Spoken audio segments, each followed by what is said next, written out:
If you could send a message through time, just one, what would you write to the person you are yet to become?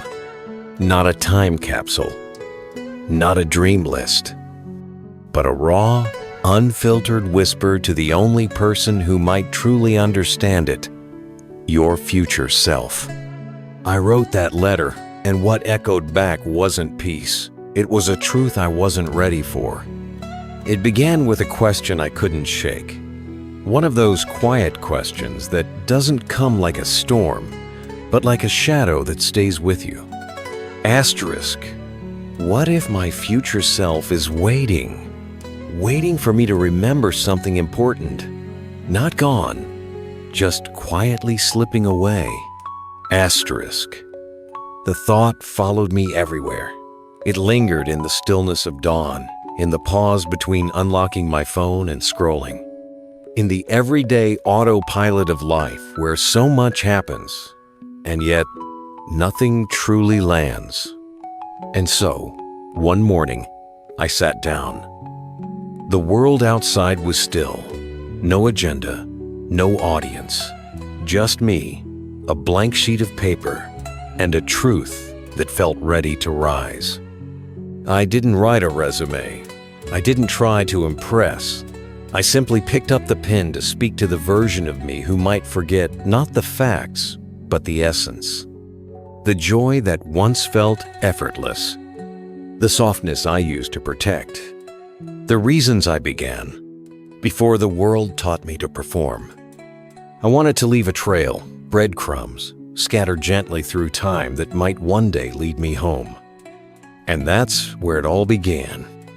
After sitting down with only my thoughts and a pen, the words began to spill out uneven at first, but honest.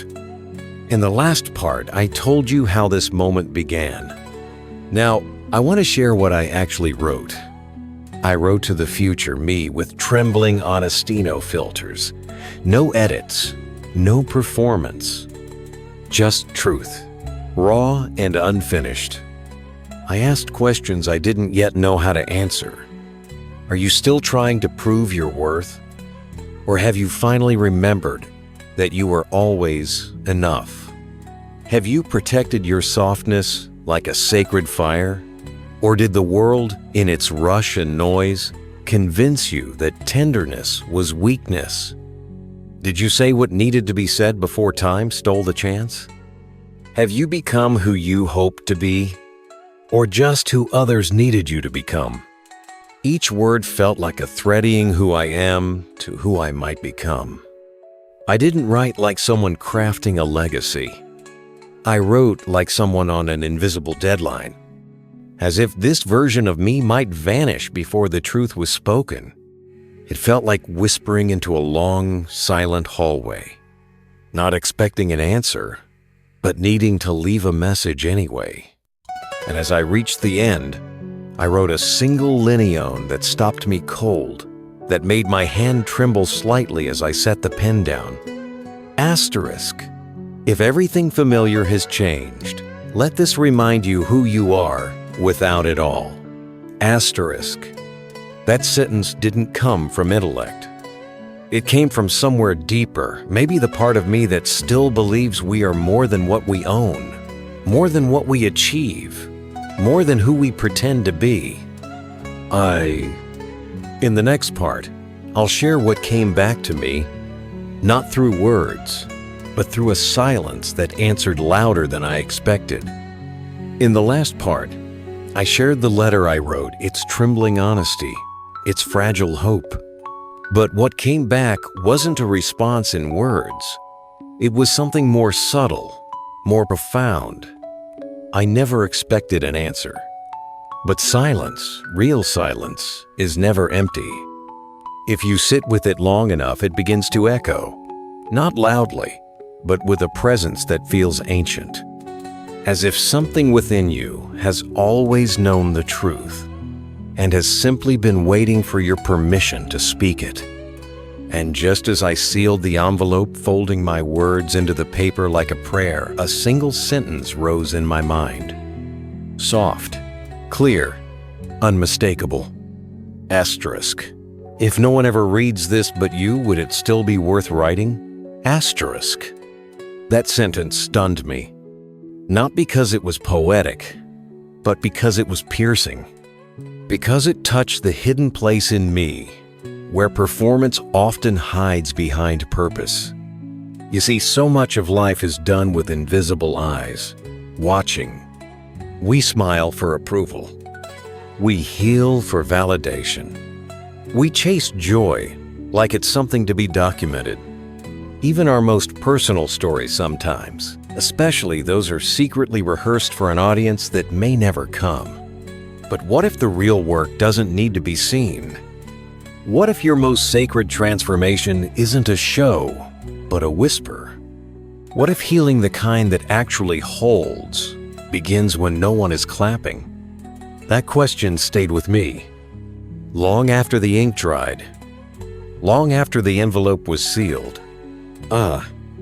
In the stillness that followed, I realized something that surprised me. Sending that letter wasn't about reminiscing. It wasn't about nostalgia or sentimental longing for who I once was. It was about alignment. It was about finally sitting face to face with the version of myself I've been avoiding. The part of me that exists not online, not on paper, but in quiet rooms when no one is watching and I don't have to perform. Writing to my future self forced a kind of honesty I hadn't practiced in a long time. It stripped away the masks I wear in the world, the roles, the rhythms, the rehearsed versions of me. And it showed me something uncomfortably true. There is a gap between who I appear to be and who I really am. And inside that gap lives a question, a silent invitation to live differently.